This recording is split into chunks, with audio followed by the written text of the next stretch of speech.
ये मोहब्बतें खाक बसर होती रहेंगी।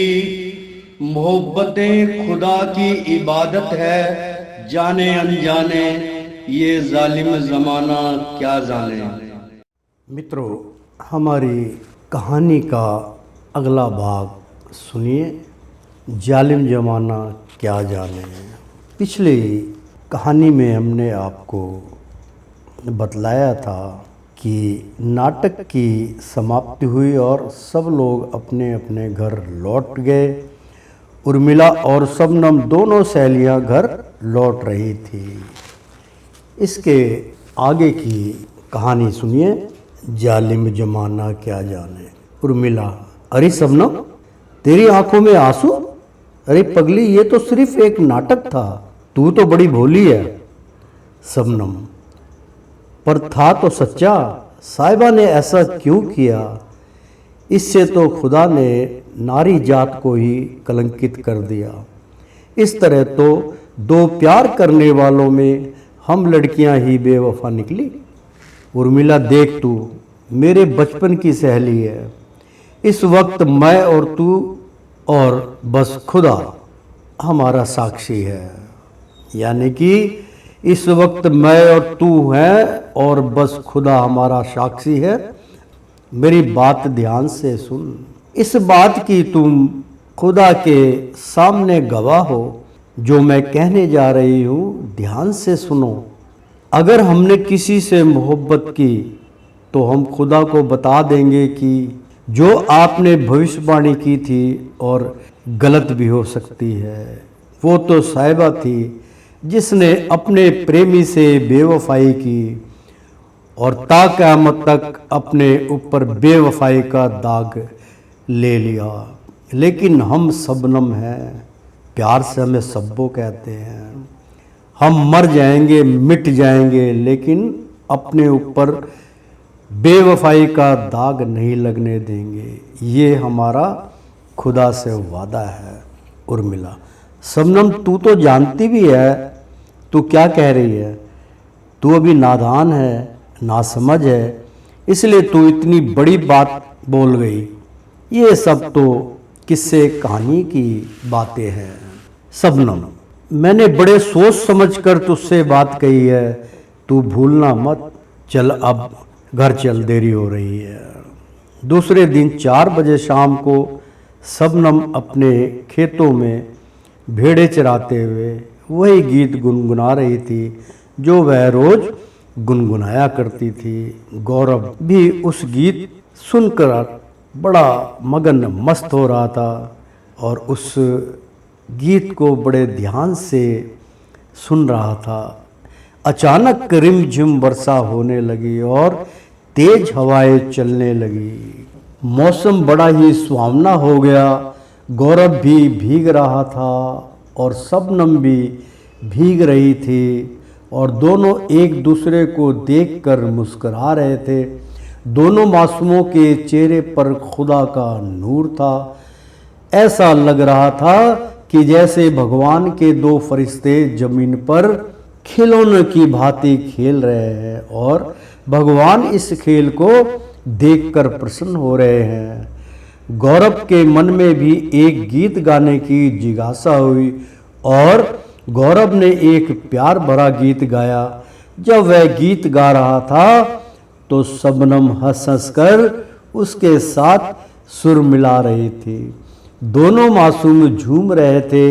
एक तेज हवा का झोंका आया और शबनम का टकराव गौरव से हो गया।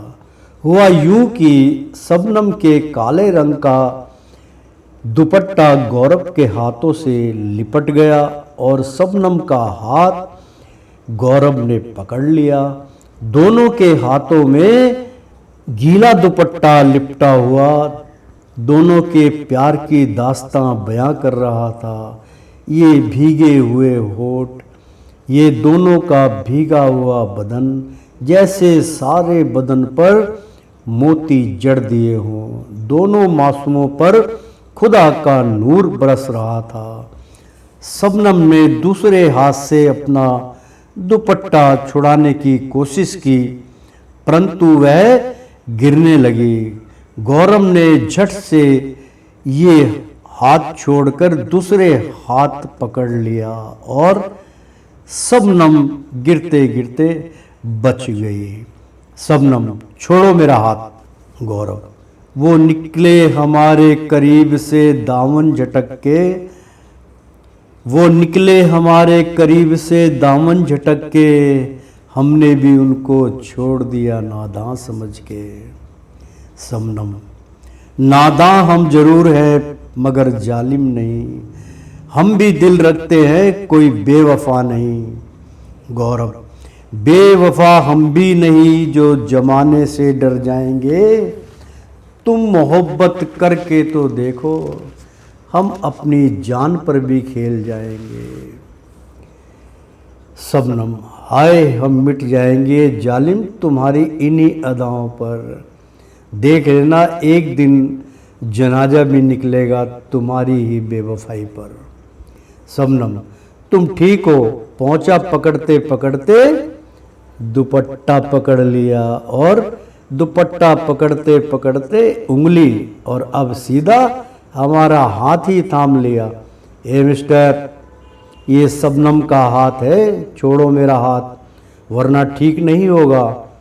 अब हम बच्चे नहीं रहे, बड़े हो रहे हैं, सोच समझ कर किसी का हाथ में अपना हाथ देंगे। गौरव, शबनम, ये भी ठाकुर सूर्यवंशी का हाथ है, जिसका हाथ एक बार थाम लेते हैं जिंदगी भर नहीं छोड़ते।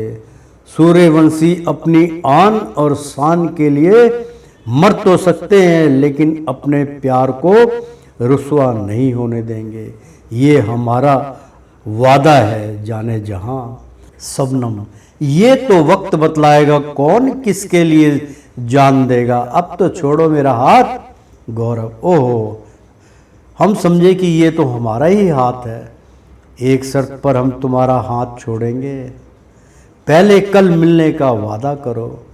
शबनम, अरे बाबा, हम तो रोज ही यहाँ पर आते हैं, तुम ये भी भूल गए? चेपू। गौरव, कुछ कहा आपने? शबनम, नहीं बाबा नहीं, अब तो छोड़ो हमारा हाथ, दुखता है। गौरव, लो छोड़ दिया, अब खुश? खुदा हाफिज, जाने जहाँ कल फिर मिलेंगे।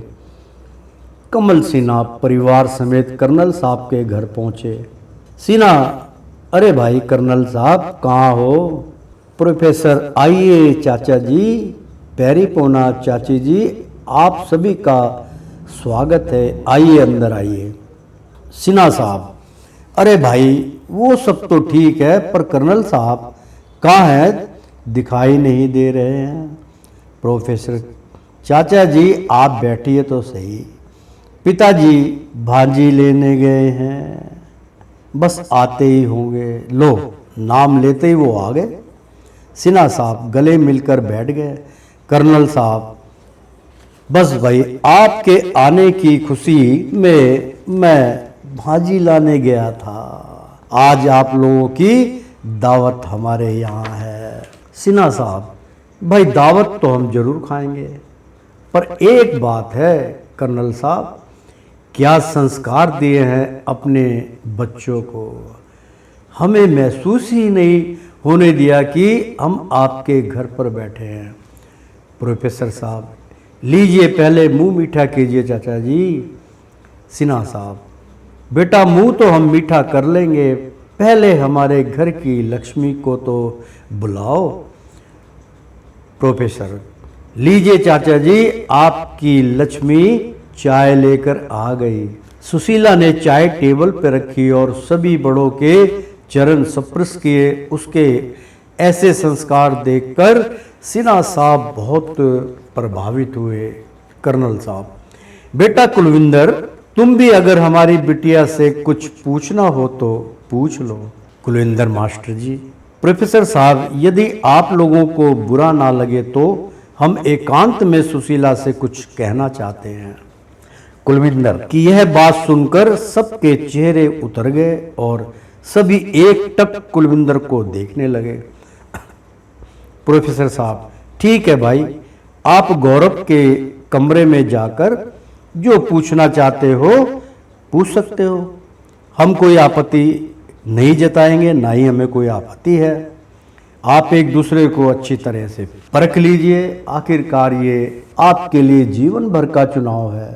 शांति, आप इनको गौरव के कमरे में ले जाओ। कुलविंदर, सुशीला, पहले ये बतलाओ, हम तुम्हें पसंद है या नहीं? अपने दिल से बोलो। सुशीला, आप कैसी बात कर रहे हैं? भला आपको कोई पसंद ना करे? ऐसा कभी नहीं हो सकता। हाँ, यदि हमसे कोई भूल चूक हो गई हो तो हम क्षमा याचना करते हैं।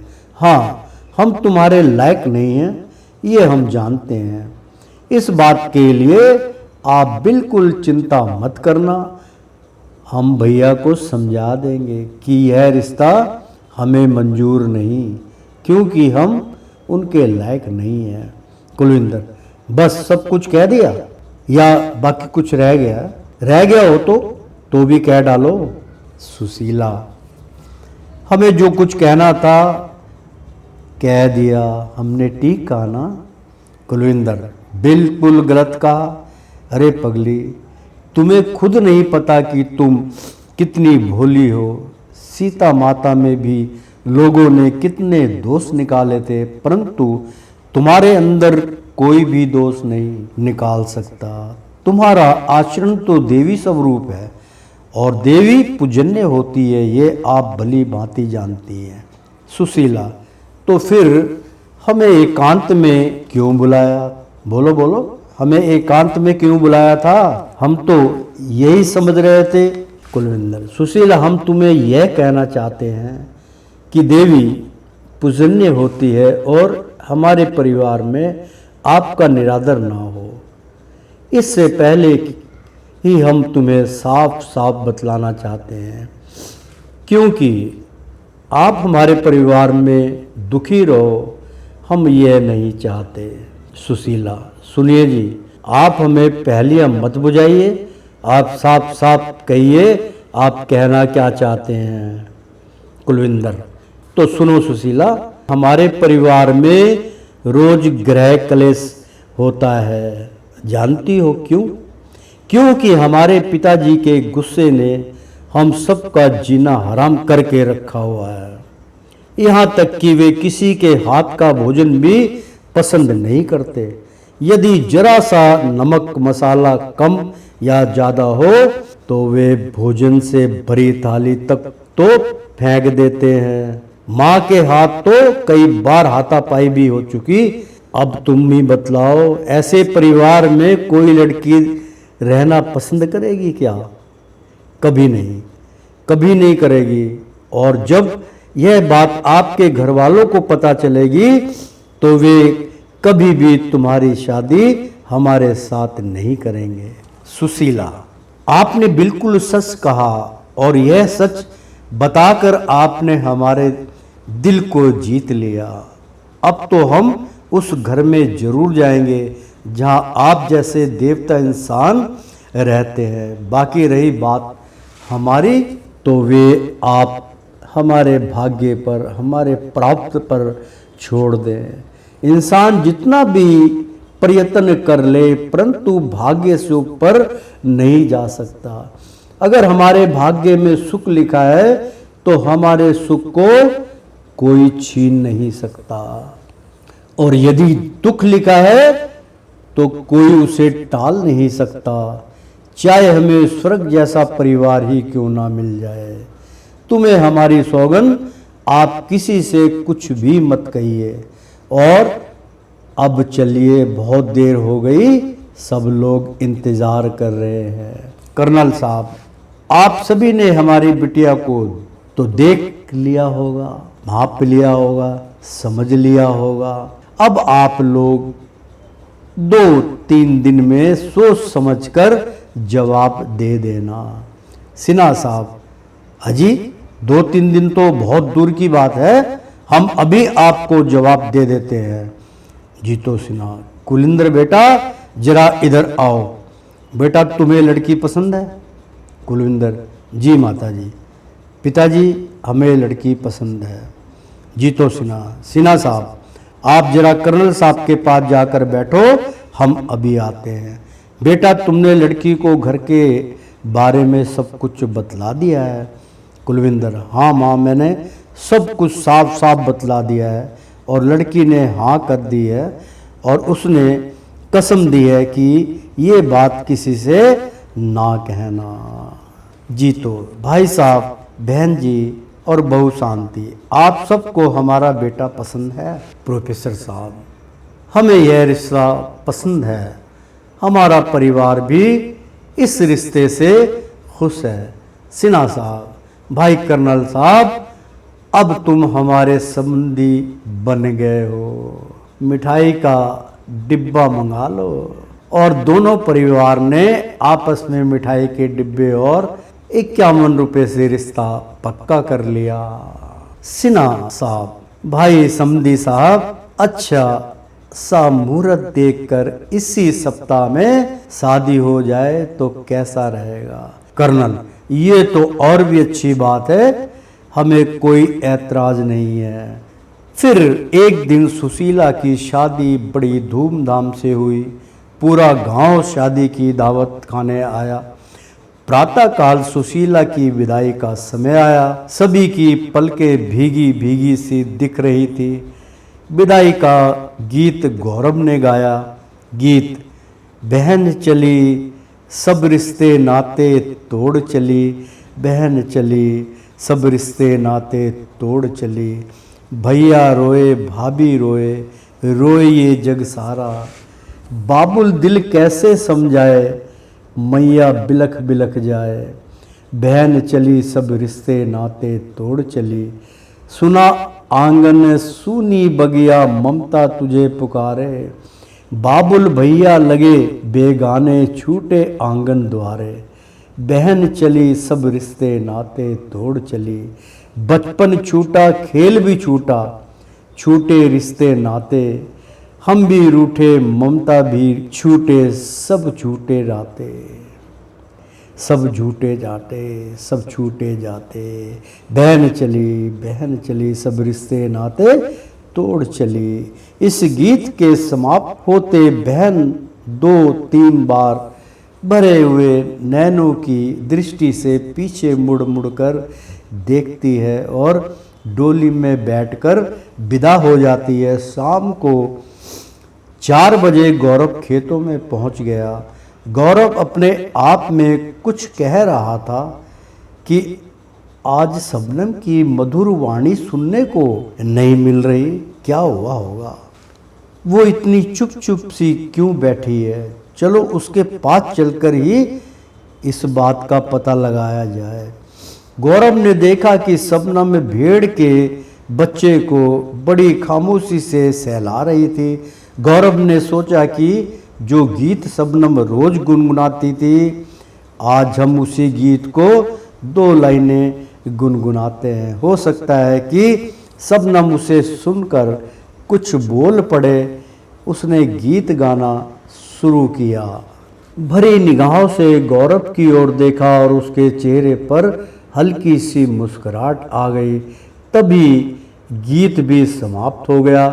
गौरव, शबनम क्या बात है, आज बहुत उदास लग रही हो। आज हमने आपके गीतों की झनकार भी नहीं सुनी।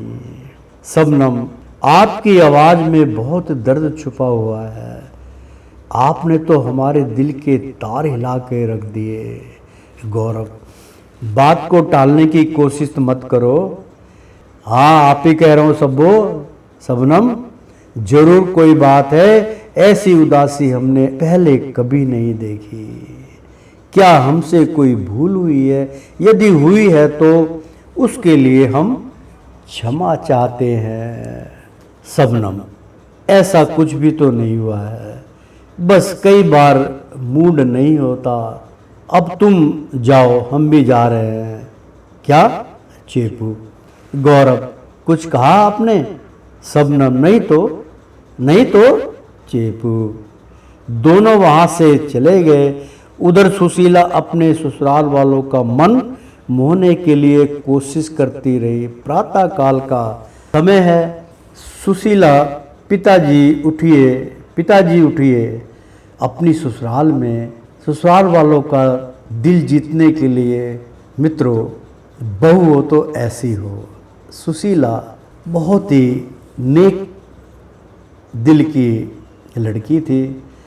वो जानती थी कि पिताजी बड़े गुस्से वाले हैं, इसलिए जब वहाँ पर प्रातःकाल का समय हुआ तो सुशीला ने सबसे पहले पिताजी उठिए सिन्हा साहब के उठते ही सुशीला ने उनके हाथ में गर्मा गर्म चाय पकड़ा दी और उनके चरण स्पर्श किए। पिताजी, आपका पानी गर्म है, सबसे पहले आप नहा धो लीजिए, तब तक मैं आपके लिए गर्मा गर्म नाश्ता तैयार करती हूँ। आज हम आपको नाश्ते में प्याज, दही और बेसन का चिल्ला खिलाएंगे। वाह वाह वाह, क्या बात है। सिन्हा साहब, जीती रहो बहू, दूधो नहाओ पूतो फलो, आज हम बहुत खुश हैं। कुलविंदर भैया, वाह वाह भाई वाह, तुम्हारे हाथ में तो जादू है, क्या स्वादिष्ट नाश्ता बनाया है। राजू, बड़े भैया आखिर पसंद तो हमारी है। मीनाक्षी, भैया यह हमारी भाभी के हाथ हैं, उंगलियां चाटते रह जाओगे। सुशीला, अच्छा भाई बहुत बड़ाई हो गई हमारी, अब जरा तुम दोनों हमारे साथ आओ। राजू, जी भाभी। मीनाक्षी, भाभी मैं अभी आई, 4 बर्तन हैं, जरा साफ कर लूं, फिर आपके साथ चलती हूँ। सुशीला, अरे पगली, मेरे होते हुए तुम बर्तन साफ करोगी? मीनाक्षी, नहीं भाभी, सारा दिन तो तुम लगी रहती हो, क्या हम इतना भी नहीं कर सकते? सुशीला, अच्छा हम दोनों मिलकर साफ कर देते हैं, बस अब खुश? मीनाक्षी, अपनी भाभी का हाथ पकड़कर और गले लगाते हुए मीनाक्षी नम आंखों से, भाभी तुम कितनी अच्छी हो, जब से तुम इस घर में आई हो घर की खुशियाँ से पूरा घर भर दिया है। सच मानो भाभी, जब से जन्म लिया है तब से पहली बार इतनी खुशी देखी है। भाभी आपको पता नहीं है, हमारे पापा जरा जरा सी बातों पे घर का सुख चैन छीन लेते हैं। भाभी आप पापा की बात का बुरा मत मानना। सुशीला, मीनाक्षी, हम जानते हैं शादी से पहले आपके भैया ने पापा के गुस्से के बारे में सब कुछ बता दिया था। आपके भैया ने तो शादी से इनकार कर दिया था, लेकिन हमने सब कुछ अपने भाग्य पर छोड़ दिया था। मीनाक्षी, भाभी आप धन्य हैं, आप तो साक्षात देवी का अवतार हैं। सुशीला, अच्छा अब बहुत हो गया, चलें अब। मीनाक्षी, भाभी काम क्या है? काम तो बतलाऊंगी, पहले चलो। सुशीला, राजू भैया तुम भी आ जाओ। घर से कुछ दूरी पर कुल देवी का मंदिर था जो कई वर्षों से वीरान पड़ा था। सुशीला, मीनाक्षी, यह मंदिर वीरान क्यों पड़ा है? सासू माँ भी वहाँ पहुँच गई। सासू माँ, यह हमारे पूर्वजों का कुल देवी का मंदिर है, यह बड़ा ही पूजनीय मंदिर था, लेकिन एक दिन माँ की पूजा चल रही थी और अचानक एक दुखद समाचार आ गया और उन्होंने पूजा को अपशगुन समझकर पूजा बंद कर दी। यह मंदिर तब भी से वीराना पड़ा है। सुशीला, माता जी, हम इस मंदिर में पूजा रचना करना चाहते हैं, हमें आपकी आज्ञा चाहिए। सासू माँ, बहू इससे बड़ा सौभाग्य हमारा क्या होगा। ठीक है बेटा, तुम इसकी साफ सफाई और मरम्मत करवा लो, मैं चलती हूँ। दोपहर का भोजन मैं खुद बना लेती हूँ। सुशीला, राजू तुम भी जाओ, एक रंग रोगन करने वाले को बुला लाओ। कल से नवरात्रे शुरू हो रहे हैं, हम कल ही माँ का कीर्तन करवाएंगे, इसलिए सारा काम आज ही खत्म करवाना है। देर रात तक मंदिर जगमगाने लगा। सासू माँ, बहू, बच्चों सभी आ जाओ, खाना तैयार है। सबके लिए खाना परोस दिया और पिताजी को सबसे पहले खाना दे दिया। वे अपने कमरे में खाना खाते थे। सभी लोग खाना खा रहे थे, तभी थाली फेंकने की आवाज आई। पिताजी, यह कोई खाना है? ना नमक का पता है, ना मिर्च का पता है। यह खाना कोई जानवर भी नहीं खाएगा।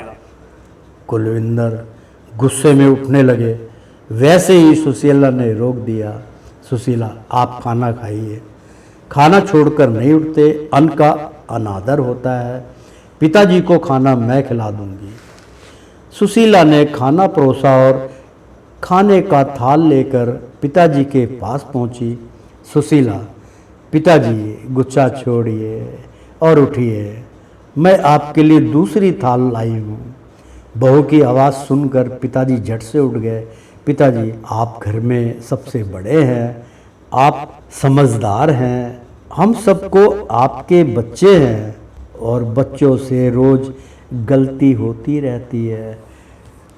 आप बच्चों को माफ़ करते आए हो ना? माफ़ करते आए हो ना? क्या आपने किसी बच्चे को दिल से अलग किया है? नहीं किया। अगर आपने अपने बच्चों को अलग किया होता तो यह परिवार कब का बिखर गया होता और आपकी सेवा करने के लिए कोई नहीं होता। लेकिन पूरा परिवार आपके क्रोध के कारण झुक जाता है। मालूम है क्यों? क्योंकि सब आपसे बहुत प्यार करते हैं। इसलिए पिताजी, मैं आपको एक पते की बात बताती हूँ। सबसे बड़ा धन शांति धन है। यदि आप इसी भोजन को शांति पूर्वक भगवान का प्रसाद समझकर खाएंगे तो यही भोजन आपको स्वादिष्ट और अमृत के समान लगेगा। मीराबाई ने श्रद्धा भाव से भगवान का प्रसाद समझकर विष पिया था, वह भी अमृत बन गया था। यह बात सारा संसार जानता है। पिताजी, अन्न को ठुकराने का मतलब है कि अन्न का निरादर करना। आज हम अन्न का निरादर कर रहे हैं, अन्न को ठुकरा रहे हैं।